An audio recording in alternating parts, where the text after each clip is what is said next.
Are Udayagiri police को मिली बड़ सफलता। गंजेई जबत 2 अभियुक्त गिरफ। सांबादिक सम्मेलन में सूचना देले गजपति आरक्षी अधीक्षक।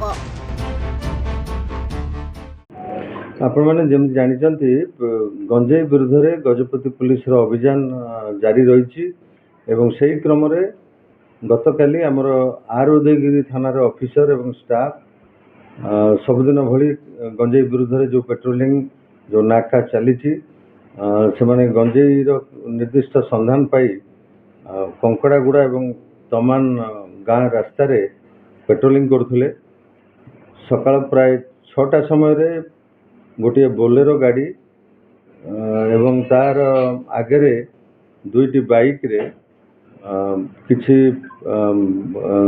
माने गंजेई चोरा चालान करुवा लोक से रास्ता रे बोलेरो एवं बाइक रे गंजेई नहीं जाउथवा समय रे से माने से बोलेरो को एवं बाइक को अटकेवा को चेष्टा करथिले। घटनास्थल रु 3 जन दुर्वृत्त माने मक्का कियारी भितर पशी चंपट मारी किंतु एमाने बोलेरो गाड़ी एवं 2टी बाइक सह से बोलेरो गाड़ी रे थिबा गंजेई बस्ता गुड़ी को जबत करथिले। 11टी बस्तार 3 क्विंटाल 87 किलो गंजेई थिबार देखा जायतिला।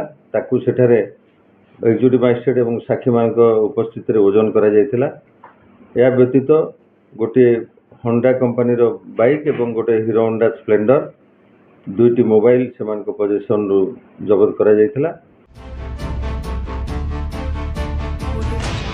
गंजेई चालाण हेउथिबा नै विश्वस्त सूत्ररू खबर पाई कंकड़ागुड़ा ठारू तुमन रास्तार आर उदयगिरी पुलिस पेट्रोलिंग करुवा बेले गोटे बोलेरो और 2टी बाइक को अटक रखी तलाशी नेथिले।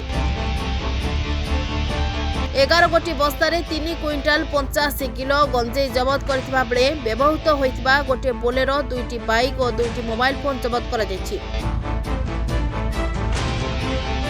घटनास्थलरू 3 जन अभियुक्त फेरार हो जायछथि।